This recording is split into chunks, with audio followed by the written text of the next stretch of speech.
The ski lift lurched to a sudden stop with a metallic groan that sent Tessa Bennett's stomach plummeting, and she found herself dangling 60 feet above a pristine Colorado mountainside with absolutely nowhere to go and a stranger who had already managed to insult her twice in the 5 minutes before everything went wrong. "Perfect," the man beside her muttered, his voice dripping with disdain as he checked his expensive watch. "Absolutely perfect." Tessa gripped the safety bar tighter, her knuckles whitening beneath her gloves. She had been looking forward to this ski trip for months, saving every spare dollar from her job as a physical therapist at Denver General to afford a long weekend at Aspen Ridge Resort. The last thing she needed was to be trapped with someone who radiated impatience and entitlement like a space heater. "I'm sure they'll get it moving soon," she offered, trying to inject some optimism into the situation. The man turned to look at her fully for the first time, and Tessa caught her breath despite herself. He was infuriatingly handsome, with sharp features, dark hair that looked expertly cut, and eyes the color of storm clouds. He wore a black ski jacket that probably cost more than her monthly rent, and everything about him screamed money and privilege. "I have a conference call in 45 minutes, he said flatly. "This is unacceptable." "Well, I had plans to actually enjoy my vacation," Tessa shot back, her patience already wearing thin. "But here we are." His eyebrows rose slightly, as if he was not accustomed to being challenged. "I didn't mean to offend you. You told me I was blocking your way when I got on the lift. Then you sighed loud enough to wake the dead when I took more than 2 seconds to sit down. So forgive me if I am not overly concerned about your conference call." A long silence stretched between them, broken only by the wind whistling through the cables above. The ski lift swayed gently, and Tessa focused on the beautiful vista spread out before them, trying not to think about how high up they were or how long they might be stuck here. "You're right," the man said finally, surprising her. "That was rude of me. I apologize." Tessa glanced at him warily. "Okay, I'm Wyatt," he said, not offering his last name. "Wyatt Emerson. Tessa Bennett." She studied him more carefully now, noticing the tension in his shoulders, the way his jaw was set. He looked like someone carrying the weight of the world, though she could not imagine what someone who clearly had everything could possibly be stressed about. "So what brings you to Aspen Ridge?" Wyatt asked, clearly making an effort at conversation. "Like I said, vacation. I work at a hospital in Denver and needed a break." "You?" "Business, mostly. There's a resort property nearby that my company is considering acquiring, of course." Tessa should have guessed. "What kind of company?" "Hospitality and real estate development." He said it casually, but something in his tone suggested there was more to the story. The lift swayed again, more noticeably this time, and Tessa's grip on the bar tightened involuntarily. She was not afraid of heights exactly, but being suspended in midair with no control over the situation was unsettling. "Are you okay?" Wyatt's voice had softened slightly. "Fine. Just not thrilled about being stuck up here. At least it's a clear day. Could be worse." Tessa laughed despite herself. "That's a low bar for optimism." "I'm not usually known for my sunny disposition," Wyatt admitted, and there was something almost self-aware in the admission that made him seem more human. 20 minutes passed, then 30. The resort's announcement system crackled to life periodically, assuring them that technicians were working on the problem, and everyone would be moving again soon. But soon kept stretching longer, and the temperature was dropping as the afternoon wore on. "Tell me about being a physical therapist," Wyatt said, breaking another silence. "What made you choose that career?" Tessa was surprised by the genuine interest in his voice. "My younger brother was in a car accident when he was 15.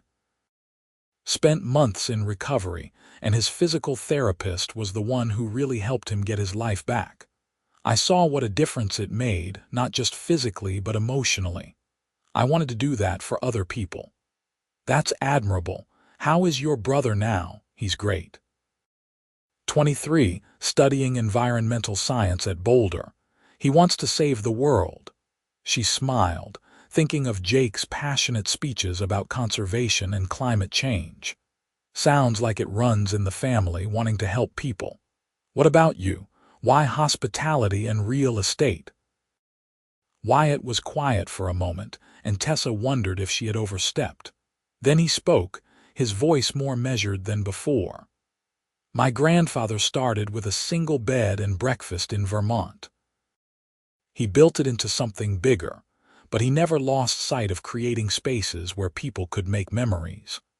My father expanded the business considerably, turned it into an empire. Now I run it, and sometimes I wonder if we have lost what my grandfather originally intended.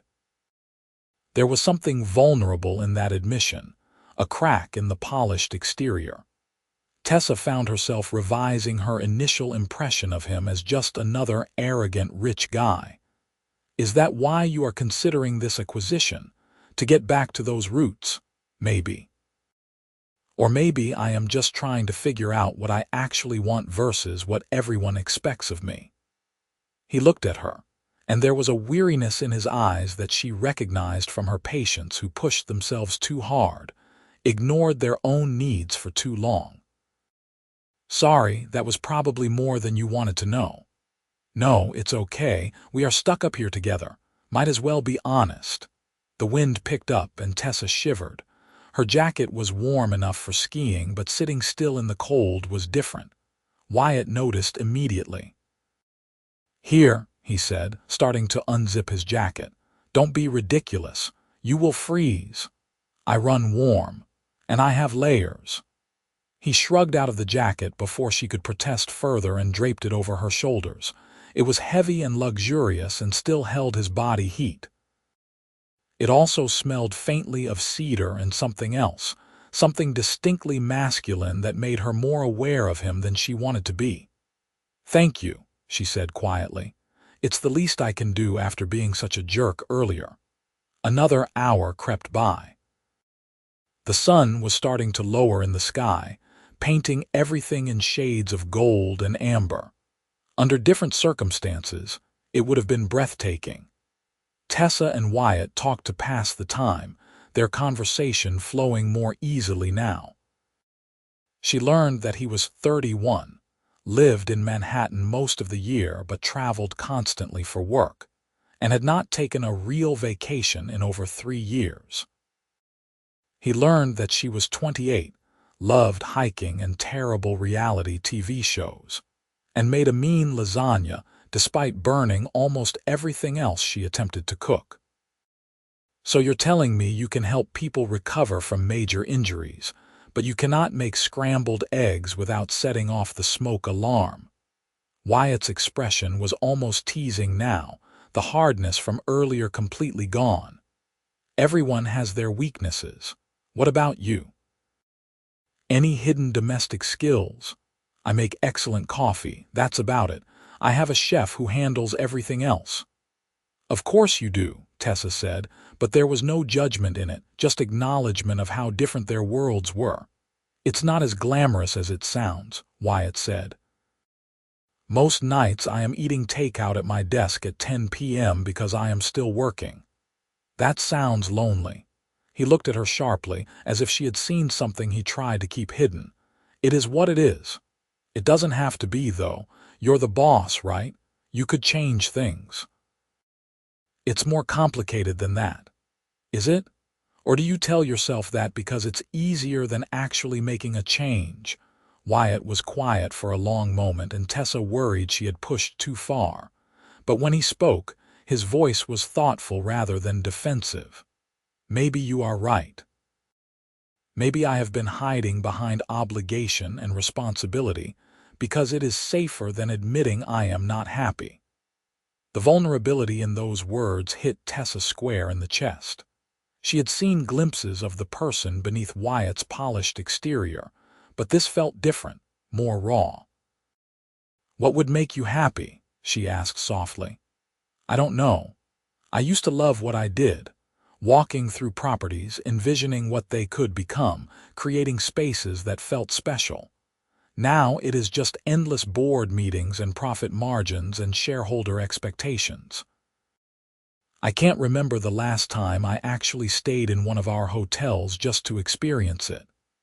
"Then maybe that is where you start. Reconnect with what you loved about it in the first place." Before Wyatt could respond, the lift jerked violently and Tessa gasped, her heart racing. The chair swung wildly for a moment before settling, and she realized her hand had shot out to grab Wyatt's arm. "It's okay," he said, his own hand covering hers, steady and warm. "We are okay." The announcement system crackled again. "Attention all guests. We sincerely apologize for the extended delay. We have identified the issue and expect to have all lifts operational within the next 15 minutes. We appreciate your patience." "Finally," Wyatt said, but he did not sound as relieved as Tessa would have expected. His hand was still over hers, and neither of them had moved to break the contact. "That was getting a bit too real for comfort," Tessa said, trying to lighten the mood even as her heart continued to pound. "The lift malfunction or our conversation? Maybe both." Wyatt smiled then, a genuine smile that transformed his entire face and made him look years younger. "Fair enough." True to the announcement, the lift began moving again shortly after. As they descended toward the base, Tessa felt an unexpected reluctance for their time together to end. She told herself it was just the intensity of the situation, being trapped together for hours, but part of her knew it was more than that. Wyatt had revealed pieces of himself that she suspected he rarely showed anyone, and she had responded in kind, sharing her own doubts and dreams in a way she usually reserved for close friends. When they finally reached the platform and ski patrol helped them off the lift, Tessa handed Wyatt his jacket back. "Thank you for this, and for making being stuck up there less awful than it could have been. Thank you for calling me out on my behavior and for the unsolicited life advice." His tone was light, but his eyes were serious. "Can I buy you dinner? It's the least I can do." Tessa hesitated. Part of her wanted to say yes immediately, but another part recognized how different their lives were, how this could not lead anywhere meaningful. "I don't think that is a good idea." "Why not?" "Because you are going back to your empire and your conference calls, and I am going back to my one-bedroom apartment and my rotating shift schedule. This was a moment out of time, Wyatt, but we live in different worlds. That doesn't mean we can't share a meal." "It's more than a meal, and you know it." Tessa could feel the pull between them, electric and undeniable, and that was exactly why she needed to walk away. She had been down this road before, attracted to someone whose life did not mesh with hers, and it had ended in heartbreak. "Goodbye, Wyatt. I hope you figure out what makes you happy." She walked away before he could respond, before she could change her mind. Her legs were stiff from sitting for so long, and her emotions were a tangled mess. The smart thing was to chalk this up to a memorable vacation story and move on. So why did it feel like she was leaving something important behind? The next day, Tessa tried to lose herself in skiing, carving down the slopes with a focus that usually brought clarity. But her mind kept drifting back to Wyatt, to their conversation, to the way his hand had felt over hers when the lift swung. She was being ridiculous. They had spent a few hours together. It did not mean anything. She was in line for another lift when she heard a familiar voice behind her. "I thought I might find you here." Tessa turned to find Wyatt standing there in different ski gear, looking determined and slightly nervous. Her heart did a complicated flip. "Are you stalking me?" The resort has 3 main lifts, and you mentioned yesterday that you prefer blue runs over blacks. It was an educated guess. He stepped closer. I thought about what you said about us living in different worlds. You're probably right, but I can't stop thinking about our conversation about you. So I'm asking again, will you have dinner with me? Just dinner. No expectations, no pressure. I leave tomorrow, and I would really like to spend a bit more time with you before I go.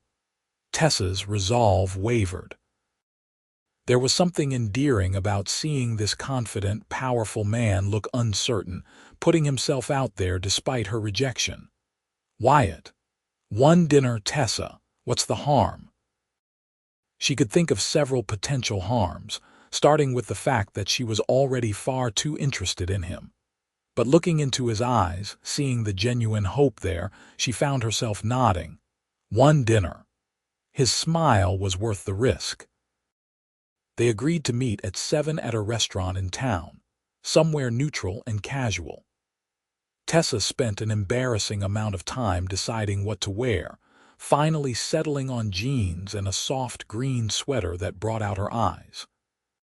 She told herself repeatedly that this was not a big deal, just dinner with an interesting person she had met on vacation. Wyatt was already waiting when she arrived, and he stood as she approached the table. He had traded his ski clothes for dark jeans and a gray button-down that fit him perfectly, and Tessa's mouth went dry. "You look beautiful," he said simply. "Thank you. You clean up pretty well yourself." They ordered wine and food, but Tessa barely tasted any of it. The conversation was what mattered, flowing even more easily than it had on the ski lift. They talked about everything from their favorite books to their worst first jobs to their families. Wyatt spoke about his grandfather with obvious affection, describing a man who had been tough but fair, who had believed in the value of hard work and treating people with respect. He used to say that wealth was a responsibility, not a trophy, Wyatt said. That we were stewards of resources that should be used to create value for others, not just ourselves. My father took that in a different direction, focused more on expansion and profit. I have been trying to balance both philosophies, but sometimes I think I am failing at both. From what you have told me, it sounds like you care deeply about doing the right thing. That's not failing. Maybe, or maybe I am just good at talking about caring while not actually changing anything. He paused, then added, "You're easy to talk to, Tessa. I don't usually share this much with people I have just met. Trapped in a ski lift together tends to accelerate the getting-to-know-you process," she said lightly, though her pulse had quickened at his words. "It's more than that, though. You see things clearly. You don't let me hide behind corporate speak or rationalizations. It's refreshing and terrifying." Tessa laughed. "I will take that as a compliment. It is one." As the evening wore on, Tessa found herself not wanting it to end. They left the restaurant and walked through the snowy streets of the resort town, their breath forming clouds in the cold air. Wyatt told her about growing up with enormous privilege, but also enormous pressure, about always knowing that he was expected to take over the family business, about the loneliness of being surrounded by people who wanted things from him rather than actually knowing him. "I had a girlfriend in college," he said as they paused in front of a store window decorated with twinkling lights. "Sarah. I thought I loved her, thought maybe we would build a life together. Then I found out she had been sharing information about my family's business dealings with her father, who was trying to position himself for an acquisition. She had been using me the entire time. That's horrible. I'm sorry. It taught me to be careful about who I trust, to keep walls up." He looked at her, his expression intent. "But with you, I don't want walls. I don't know what that means or where it can go given our circumstances, but I wanted you to know." Tessa's throat tightened with emotion. "I don't want walls either, but Wyatt, you leave tomorrow. I live in Denver. You live in New York. How would this even work? I don't know, he admitted. But I know I don't want to walk away without at least trying. Can I call you? Can we see where this goes? Every rational part of Tessa's brain was screaming that this was a bad idea, that long-distance relationships were hard enough without adding the complication of their vastly different lifestyles. But her heart, her stubborn, hopeful heart, was saying something entirely different. Yes, she heard herself say. Yes, you can call me. Wyatt's face lit up and then he was stepping closer, his hand coming up to cup her cheek. I'm going to kiss you now if that is okay. It's okay, she whispered. His lips met hers softly at first, tentative and questioning. Then Tessa's hands found their way to his chest and the kiss deepened, becoming more urgent. He tasted like wine and promise, and when they finally broke apart, both breathing hard, Tessa felt like the world had shifted on its axis. Wow, Wyatt said, his forehead resting against hers. Yeah, wow. They walked back to the resort slowly, holding hands, neither wanting to break the spell. At the entrance to Tessa's hotel, Wyatt kissed her again, slower this time, savoring. I'll call you tomorrow, he promised. After I land in New York, I'll be waiting. Tessa floated back to her room, her lips still tingling, her heart racing. She knew she was setting herself up for potential heartbreak, but for the first time in a long time, it felt worth the risk. Wyatt called exactly when he said he would, and then he called the next day, and the day after that. Their conversations stretched for hours, covering everything from the mundane details of their days to deeper discussions about what they wanted from life. Tessa told him about her difficult patience and her small victories. Wyatt shared his frustrations with board meetings and his tentative ideas for changing the direction of his company. 2 weeks after they met, Wyatt flew to Denver for the weekend. Tessa met him at his hotel, nerves and excitement warring in her stomach. Would it be different now, outside the bubble of their ski resort meeting? Would the chemistry still be there? The moment she saw him walking across the lobby, those fears evaporated. His face lit up when he spotted her, and then she was in his arms, breathing in that cedar scent that had become comfortingly familiar. Hi, she said, grinning up at him. Hi yourself. That weekend was a revelation. Tessa showed Wyatt her Denver, taking him to her favorite coffee shop and the botanical gardens and the tiny Thai restaurant near her apartment that did not look like much, but had the best food in the city. Wyatt was attentive and present in a way she had not experienced before, asking questions about her life and her world with genuine interest. On Saturday night, Tessa cooked him her famous lasagna in her small kitchen, and Wyatt helped despite claiming kitchen incompetence. They drank wine and laughed as Wyatt somehow managed to get sauce on his expensive shirt, and when Tessa reached up to wipe it away, the moment shifted into something heated and inevitable. They made love for the first time on her worn sofa, then again in her bed, and Tessa felt something click into place deep in her chest. "What are we doing?" she asked later, lying with her head on Wyatt's chest, listening to his heartbeat. "Honestly, I have no idea, but I don't want to stop." "Neither do I. But this is not sustainable, you know that, right? You flying here, me visiting you in New York when I can get time off. Eventually, something has to change." "I know. But let's not think about that tonight. Tonight, let's just be us." So that was what they did, carving out moments of togetherness whenever they could. Wyatt came to Denver twice more over the next month. Tessa flew to New York for a long weekend and saw Wyatt's world, his stunning penthouse apartment with its panoramic city views, the headquarters of Emerson Hospitality Group, where everyone seemed slightly terrified of him, the high-end restaurants and exclusive venues that were part of his everyday life. She also saw how exhausted he looked by Friday evening, the tension he carried in his shoulders, the way he was always checking his phone for urgent messages. On Saturday morning, she woke to find him already in his home office, on a video call with someone in London. When he finally emerged hours later, apologetic and frustrated, Tessa made a decision. "Come on," she said, pulling him toward the door. "We are getting out of here." "Tessa, I have work, which will still be there tomorrow. Today you are playing hooky." She dragged him to Central Park, made him turn off his phone, and they spent the afternoon acting like tourists, getting hot dogs from a cart and riding the carousel and just being present with each other. By the time evening fell, Wyatt looked more relaxed than she had seen him since she arrived.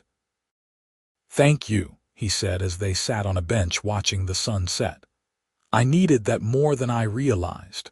You work too hard, Wyatt. You're going to burn out. I'm trying to make changes to delegate more, but there is always something that needs my attention, some crisis that only I can handle. Or maybe that is what you have trained people to believe. Maybe you need to trust your team more." He was quiet for a moment, then nodded slowly. "You're probably right. It's hard to let go of control. I know, but you deserve a life outside of work. Everyone does." That night, lying in his massive bed with the city lights twinkling beyond the windows, Wyatt told her he loved her. The words were quiet, almost hesitant, and Tessa's heart swelled with emotion. "I love you too," she whispered back, and knew with absolute certainty that it was true. But love, as Tessa was learning, did not solve practical problems. As winter turned to spring, the strain of their long-distance relationship began to show. Wyatt canceled plans twice because of business emergencies. Tessa worked overtime for 3 weeks straight and was too exhausted to fly to New York on her scheduled weekend off. They argued over the phone about priorities and commitment, both of them stressed, and neither feeling like they were getting what they needed. "I don't know how to make this work," Tessa said one night, tears streaming down her face. "I love you, Wyatt, I do. But I feel like I am constantly competing with your company for your time and attention, and I am always going to lose that battle." "That's not fair," Wyatt said, but his voice lacked conviction. "I'm doing the best I can. I know you are, but maybe our best is not enough. Maybe we were fooling ourselves thinking this could work long term." The silence on the other end of the line was devastating. "Don't do this," Wyatt finally said, his voice rough. "Please, Tessa, don't give up on us." "I'm not giving up. I'm being realistic. Something has to change or we are just going to keep hurting each other." "Then I will change it. I will figure something out. Just give me some time." Tessa wanted to believe him, but she had heard promises before. Still, she loved him too much to walk away without giving him a chance. "Okay. But Wyatt, I need you to actually change things, not just talk about it. I need to feel like I matter as much as your next acquisition or board meeting." "You matter more," he said fiercely. "Tessa, you matter more than any of it." 2 weeks later, Tessa was working late at the hospital when she got a text from Wyatt asking if she could video call.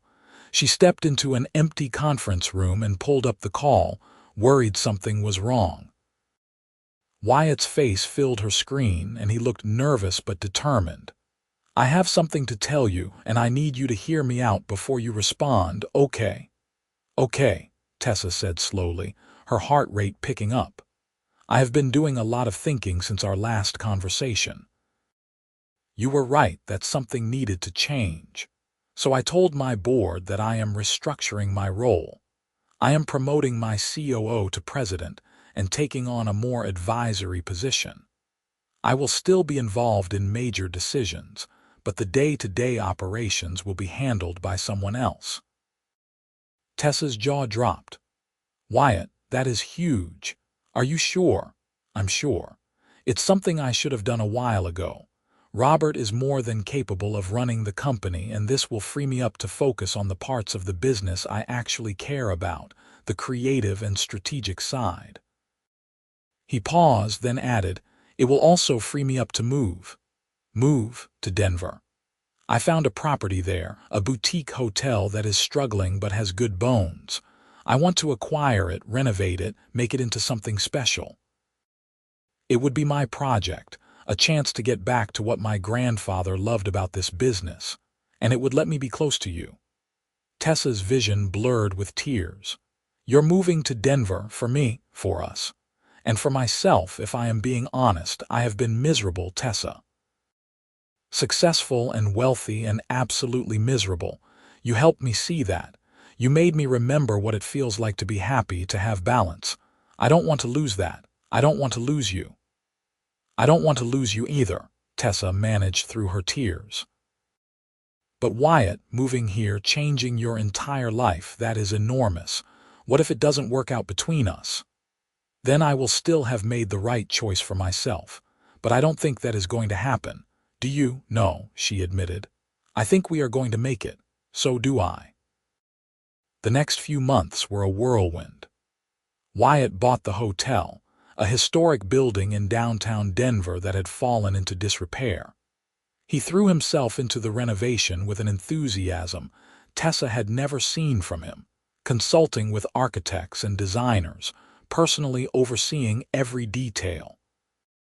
He rented an apartment 10 minutes from Tessa's place, and suddenly they had what they had been missing. Time. Time to cook dinner together, to watch movies on the couch, to go hiking in the mountains on weekends. Tessa watched Wyatt transform before her eyes. The tension that had been a constant companion began to fade. He laughed more easily, slept better, seemed lighter in a way that had nothing to do with the amount of work he was doing. He was still busy with the hotel project, but it was different now. He was passionate rather than obligated, excited rather than stressed. The hotel renovation took 8 months. Tessa was there for the grand opening, watching with pride as Wyatt stood in the restored lobby, greeting guests and beaming with genuine joy. He had named it the Bennett, claiming it was after the street it was on, but Tessa knew better. She had cried when she saw the name, understanding what he was really saying, that she had been part of this transformation, this reclamation of his life and passion. That night, after the last guests had left and the staff had gone home, Wyatt took Tessa up to the rooftop terrace he had designed specifically for events. The Denver skyline stretched out around them, and the mountain peaks were visible in the distance. I have something for you, Wyatt said, pulling a small velvet box from his pocket. Tessa's breath caught. Wyatt, before you panic, this is not what you think it is. Not yet anyway. Open it. Inside the box was a key on a simple silver chain. Tessa looked at him, confused. It's a key to the hotel, Wyatt explained. This place exists because of you, Tessa. You challenged me to figure out what would make me happy. You gave me the courage to make real changes instead of just talking about them. I wanted you to have a piece of it. It's perfect, Tessa said, her voice thick with emotion. But you did this, Wyatt. You're the one who took the risk and made the changes. We did it together. Everything good in my life now I have because of you. He kissed her then, soft and sweet, and Tessa felt the rightness of it settle into her bones. This was where she was meant to be, with this man who had started as an arrogant stranger on a ski lift and become the person who knew her better than anyone. 6 months later, Wyatt proposed for real, on the anniversary of the day they met. He took her back to Aspen Ridge Resort, back to that same ski lift, though this time they had arranged for it to stop deliberately rather than it being a malfunction. When they were suspended at the exact spot where they had been stuck before, he got down on one knee as best he could in the confined space and pulled out a ring. A year ago, I was angry and frustrated to be stuck on this lift. Now I think it might have been the best thing that ever happened to me. Tessa Bennett, you changed my life in every possible way. Will you marry me? Yes, Tessa said through happy tears. Yes, absolutely yes. They got married 8 months later in the rooftop garden of the Bennett Hotel, surrounded by friends and family. Jake walked Tessa down the aisle, whispering that he was proud of her, and that Wyatt better treat her right or he would have to answer to him. Wyatt's grandmother, his grandfather's widow, flew in from Vermont and told Tessa that she reminded her of the woman her husband had been. Practical, kind, and not afraid to speak the truth. The ceremony was simple but beautiful, and when the officiant pronounced them husband and wife, the joy that burst through Tessa was so intense it almost hurt. This man, this complicated, passionate, driven man who had let her see his vulnerabilities and had worked so hard to build a life they could both thrive in, was hers, and she was his. Their first year of marriage was an adjustment, as all first years are. They moved into a house together, a charming older home in a quiet neighborhood that needed some work, but had the potential to be everything they wanted. Wyatt taught Tessa about design and renovation.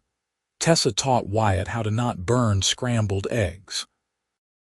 They learned each other's rhythms, how to fight fair, how to support each other through stress and disappointment.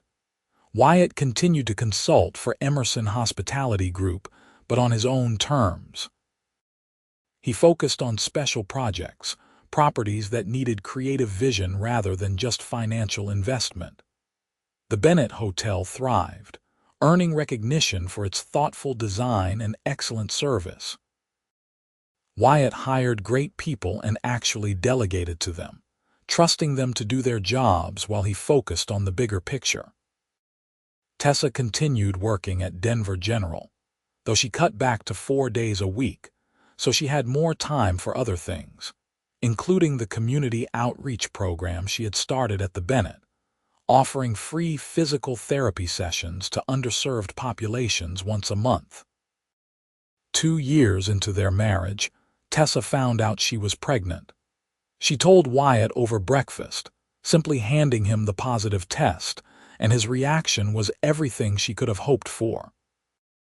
He picked her up and spun her around, laughing and crying at the same time, already talking about converting one of the bedrooms into a nursery. Their daughter, Grace Elizabeth Emerson, was born on a snowy December morning, and Wyatt cried when he held her for the first time. Tessa watched her strong, capable husband cradle their tiny baby with infinite gentleness and fell in love with him all over again. "She's perfect," Wyatt whispered, his finger tracing Grace's tiny hand. "Absolutely perfect. Just like her dad," Tessa said softly. "I never thought I could have this," Wyatt admitted, his eyes never leaving Grace's face. "A real family, a home, a life that feels full in all the right ways. You gave me that, Tessa. We gave it to each other." Life with a newborn was exhausting and wonderful and terrifying and joyful, often all at the same time. Wyatt was a devoted father, changing diapers and taking night feedings, and singing off-key lullabies that somehow always got Grace to settle. Tessa watched him balance work and family with a skill he had never managed when work was his only priority, and understood that people really could change when they wanted to badly enough. When Grace was 6 months old, Wyatt's father had a massive heart attack. He survived, but it was a wake-up call for the entire family. Richard Emerson had been a demanding, distant father, always putting business first, and the health crisis forced him to reevaluate his choices. In a surprising turn, he asked Wyatt for advice on how to step back without feeling like he was abandoning his responsibilities. Watching Wyatt help his father navigate the same struggles he had faced himself was healing for both of them. Their relationship, never particularly close, began to deepen in unexpected ways. Richard started making regular trips to Denver to see his granddaughter, and slowly, he became not just a distant patriarch but a real presence in their lives. On their 5th wedding anniversary, Wyatt and Tessa returned to Aspen Ridge Resort for the weekend, Grace staying with Jake and his fiancée. They rode that same ski lift, which had become a tradition for them, a reminder of where it all started.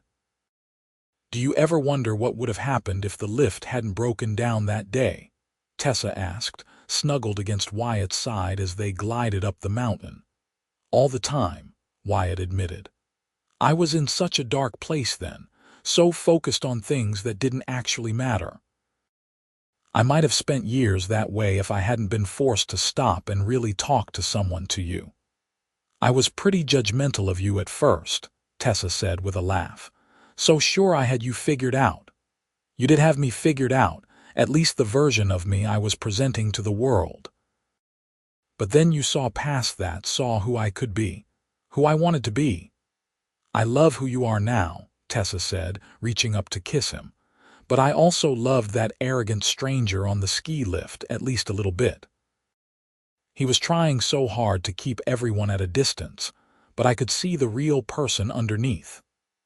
That real person only exists because you refused to let him hide." At the top of the run, they skied down together, fast and free, their laughter echoing across the mountain. That night, in their hotel room, they made love with the practiced ease of long familiarity, but also the spark that had never faded, that chemistry that had been there from that very first moment. 2 years later, Tessa gave birth to their son, Thomas. Grace was thrilled to be a big sister, carefully helping with everything from diaper changes to bottle feedings under her parents' watchful supervision. Wyatt joked that their family was complete now, one of each, perfectly balanced. But the truth was, their family kept expanding in ways that had nothing to do with more children. The Bennett Hotel had become a community hub, hosting fundraisers and local events, partnering with nonprofits and schools. The staff felt like extended family, and Wyatt made sure to know everyone by name to ask about their lives and their dreams. He had created what his grandfather had envisioned all those years ago, not just a business, but a place where people mattered. Tessa had moved into a leadership role at the hospital, overseeing the entire physical therapy department while still maintaining a reduced patient schedule. She loved the balance of administration and direct care, using her position to advocate for better resources and more holistic patient treatment. On their 10th anniversary, Wyatt surprised Tessa with a weekend away, just the two of them, at a small bed and breakfast in Vermont. It was the original property his grandfather had built, now owned by someone else but still operating. Wyatt had arranged a private tour, and as they walked through the rooms, he told stories his grandfather had shared with him as a child, about the guests who had become friends, the memories that had been made within these walls. "This is where it all started," Wyatt said as they stood in the cozy living room with its stone fireplace and well-worn furniture. "One man's dream to create something welcoming and special. I lost sight of that for a while, caught up in expansion and profit, but you helped me find my way back." "We found our way together," Tessa corrected gently. "I was pretty lost too when we met, going through the motions, working hard but not really living. You changed that for me as much as I changed it for you." That night, lying in bed in one of the guest rooms, Wyatt asked Tessa if she was happy, really happy. She thought about the question seriously, taking stock of their life. It was not perfect. They still argued sometimes, still struggled with balancing all their responsibilities. Money was not an issue, but time always seemed scarce. Grace was starting to show a stubborn streak that reminded Tessa forcefully of Wyatt, and Thomas was teething and not sleeping well. But underneath all of that, running through everything like a golden thread, was love. Deep, abiding, chosen everyday love. "Yes," she said simply. "I'm really happy. Are you?" "Happier than I ever imagined I could be," Wyatt said. Sometimes I think about that guy on the ski lift, so angry and closed off, and I barely recognize him. You didn't just change my life, Tessa. You gave me an entirely new one. Well, that ski lift breaking down was pretty good timing then. Wyatt laughed and pulled her closer. Best malfunction ever. They fell asleep tangled together, and Tessa's last thought before drifting off was that she had been right all those years ago when she told Wyatt they lived in different worlds. But instead of letting that keep them apart, they had built a new world together, one where both of them could thrive. Years continued to pass, marked by milestones and ordinary moments alike. Grace grew into a thoughtful, creative child who loved art and music. Thomas was all energy and curiosity, constantly asking questions and exploring everything he could reach. Wyatt's hair started to show gray at the temples, which Tessa found ridiculously attractive. Tessa developed a few laugh lines around her eyes, which Wyatt said made her even more beautiful. The Bennett expanded to include a spa and a second location in Boulder, both projects that Wyatt poured his creativity into. He never lost the joy he had rediscovered in his work, that sense of building something meaningful rather than just profitable. He mentored young professionals in the hospitality industry, sharing the lessons he had learned about balance and purpose. Tessa published a paper on innovative physical therapy techniques that gained national attention and was invited to speak at conferences around the country. She always brought Wyatt when she could, and they turned the trips into mini adventures, exploring new cities and reconnecting away from the demands of home. When Grace turned 16, Wyatt took her on her first ski trip to Aspen Ridge. Tessa went along, her heart full as she watched her husband teach their daughter to ski the same slopes where their story had begun.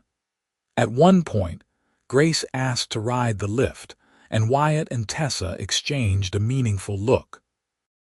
"This is where we met," Tessa told Grace as they rode up the mountain together. "Your dad and I got stuck on this lift for hours." "And you guys fell in love while you were trapped?" Grace asked, her teenage romantic heart clearly engaged by the story. "Not quite that fast," Wyatt said with a laugh. "I was kind of a jerk at first, actually. Your mom had to set me straight." "I find that very easy to believe," Grace said with a grin, and Wyatt feigned offense while Tessa laughed. But later, when it was just Wyatt and Tessa riding together, he grew more serious. "Do you ever regret it?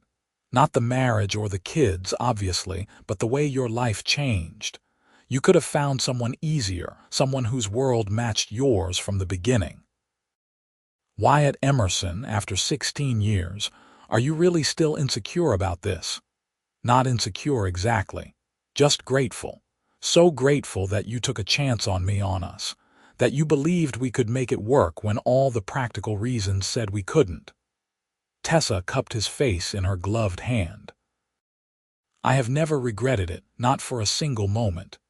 Yes, we had to work harder than some couples, had to make compromises and adjustments, but every bit of effort was worth it. You're worth it. What we built together is worth it." "I love you," Wyatt said, the words as meaningful now as they had been the first time he said them. "I love you too, now and always." On their 20th anniversary, their children threw them a surprise party at the Bennett. The ballroom was filled with friends and family, staff members and colleagues, everyone who had been part of their journey. There were speeches and toasts, laughter and happy tears. Jake, now a successful environmental consultant married with 2 kids of his own, stood up and told embarrassing stories about Tessa from their childhood. Wyatt's father, older and softer now, talked about how proud his son had made him, not just professionally but as a husband and father. But the moment that stuck with Tessa was when Grace and Thomas presented them with a gift. It was a framed photograph of the ski lift at Aspen Ridge, taken at sunset with a plaque underneath that read, "Where it all began." where love proved stronger than logic, where two worlds became one. "We wanted you to have this," Grace said, suddenly seeming much older than her 18 years. "Because you guys taught us that the right person is worth changing your whole life for. That love isn't about finding someone easy, it's about finding someone worth the effort." Tessa was crying openly now, and Wyatt's eyes were suspiciously bright. They pulled both their children into a fierce hug, and Tessa felt overwhelmingly blessed. This family, this life, this love had all started with a chance encounter and a ski lift malfunction, had been built on trust and compromise and fierce commitment. That night, alone in their bedroom, Wyatt pulled out a worn piece of paper that Tessa recognized immediately. It was the napkin from that first dinner they had shared in Aspen Ridge, where they had both written down their phone numbers. Wyatt had kept it all these years, a talisman of sorts. "I look at this sometimes," he admitted. "When things get stressful or difficult, I remember that night, how scared I was to give you my number because I knew you could break my heart. And then I think about everything that came after, everything we built, and I know it was the best decision I ever made." "Mine too," Tessa whispered. "I was so sure you would hurt me, that our worlds were too different to work, but you proved me wrong in the best possible way." They made love slowly, celebrating 2 decades of marriage, of partnership, of showing up for each other every single day. And afterward, as Tessa drifted off to sleep in Wyatt's arms, she sent up a silent thank you to whatever forces had conspired to break down that ski lift on a cold February day 21 years ago, because that malfunction had led to everything. To love and family, to growth and purpose, to a life richer and more meaningful than anything she could have planned. She had gotten on that ski lift as a woman going through the motions, and she had come down as someone beginning the greatest adventure of her life. The years ahead would bring new challenges, certainly. Grace would go off to college. Thomas would navigate his teenage years. Wyatt and Tessa would face the inevitable changes that came with aging, with evolving careers, with life's constant unpredictability. But they would face it together, as they always had, with love as their foundation and commitment as their guide. And sometimes, on cold winter nights, they would tell their grandchildren about the arrogant stranger and the ski lift, and the hours spent suspended between earth and sky, when two people from different worlds discovered they could build something entirely new. A world of their own making, where love was not just a feeling but a choice, made fresh every morning, strong enough to weather any storm. It was, Tessa thought as sleep finally claimed her, one hell of a love story. And the best part was that it was still being written, one day, one moment, one choice at a time.